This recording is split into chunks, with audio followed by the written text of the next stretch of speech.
अक्सर हम सोचते हैं ना कि जब किसी की आखिरी सांस निकलती है तो उसके बाद होता क्या है? क्या मौत ही सब कुछ का अंत है या फिर कुछ और? ये एक ऐसा सवाल है ना जो सदियों से इंसानी दिमाग को परेशान करता आया है। लेकिन इसका जवाब पता है कहाँ छिपा है? एक बहुत ही प्राचीन ग्रंथ में। हाँ, हम बात कर रहे हैं गरुड़ पुराण की। इसके हिसाब से मौत अंत नहीं है, बिल्कुल नहीं। ये तो आत्मा की एक बिल्कुल नई, एक अनजान सफर की शुरुआत है। तो चलिए इस सफर को, इस यात्रा को थोड़ा समझते हैं।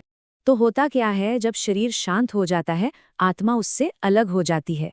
लेकिन ये कोई आज़ादी नहीं होती, बल्कि ये तो एक अजीब सी उलझन, एक कन्फ्यूजन की शुरुआत होती है। जरा सोच कर देखिए, आत्मा अपने ही परिवार के बीच खड़ी है। सब रो रहे हैं, बिलख रहे हैं। वो चीख चीख कर उन्हें पुकारने की कोशिश करती है, लेकिन कोई उसकी आवाज सुन ही नहीं सकता। और तभी वहां आते हैं भयानक, डरावने यमदूत।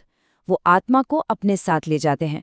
और उस पल में आत्मा को एहसास होता है कि अब उसकी पहचान, उसका नाम, उसका रुतबा कुछ काम का नहीं।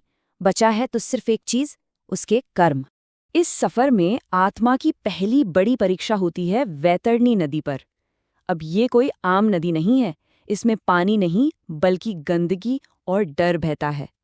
कहते हैं कि जिसने जिंदगी में पुण्य किया, उसे एक गाय की पूंछ का सहारा मिल जाता है और वो आसानी से इस नदी को पार कर लेती है। लेकिन जिसने जीवों को सताया हो, पाप किया हो, उसके लिए यही नदी एक कब्र बन जाती है। नदी पार करने के बाद आत्मा आखिरकार पहुंचती है यमराज के दरबार में। और ये वो जगह है जहां जिंदगी के हर एक पल का, हर एक लम्हे का हिसाब किताब होता है। वहां मौजूद हैं चित्रगुप्त, जिनके पास हर आत्मा की पूरी फाइल होती है। हर विचार, हर शब्द, हर काम, सब कुछ रिकॉर्डेड है। यहाँ झूठ बोलने की कोई गुंजाइश ही नहीं है। हर गलती एक भारी बोझ की तरह महसूस होती है और हर अच्छा काम एक सुकून की तरह। और फिर इन सब के आधार पर होता है फैसला, स्वर्ग या नरक। और अगर फैसला नरक का हुआ तो आगे का सफर बहुत बहुत ही ज्यादा भयानक होता है। चलिए नरक के कुछ प्रकारों को समझने की कोशिश करते हैं, जो अलग अलग कर्मों के आधार पर बटे हुए हैं। सबसे पहले बात करते हैं तामिस्र नरक की। ये उन लोगों के लिए है जो दूसरों को धोखा देते हैं, उनका हक मारते हैं। यहाँ इतना घना अंधेरा होता है कि इंसान को अपना हाथ तक नहीं दिखता, और इस अंधेरे में भयानक जीव आत्मा को घसीटते हैं, पीटते हैं, तब तक जब तक हड्डियां चूर चूर न हो जाएं। और सबसे डरावनी बात पता है क्या है? ये दर्द, ये पीड़ा कभी खत्म ही नहीं होती, क्योंकि यहाँ मरना मना है। अच्छा, अगला पड़ाव है रौरव नरक। यहाँ की जमीन आग के लावे की तरह उबलती रहती है। और ये सजा ये उन लोगों को मिलती है जो बेजुबान जानवरों को तकलीफ देते हैं या दूसरों को दर्द में देखकर खुश होते हैं। यहाँ रूरू नाम के जीव हैं, जिनके दांत तलवार की तरह तेज होते हैं और वो आत्माओं को नोच नोच कर खाते हैं। अब आते हैं गरुड़ पुराण के शायद सबसे मशहूर नरक पर, कुंभीपाक। यहाँ बड़े बड़े कड़ाहों में तेल और पिघला हुआ लोहा हर वक्त उबलता रहता है और आत्मा को उसमें तला जाता है। ये भयानक सजा ये उन्हें मिलती है जो अपने माँ बाप की, अपने बड़ों की इज्जत नहीं करते, उनका अपमान करते हैं।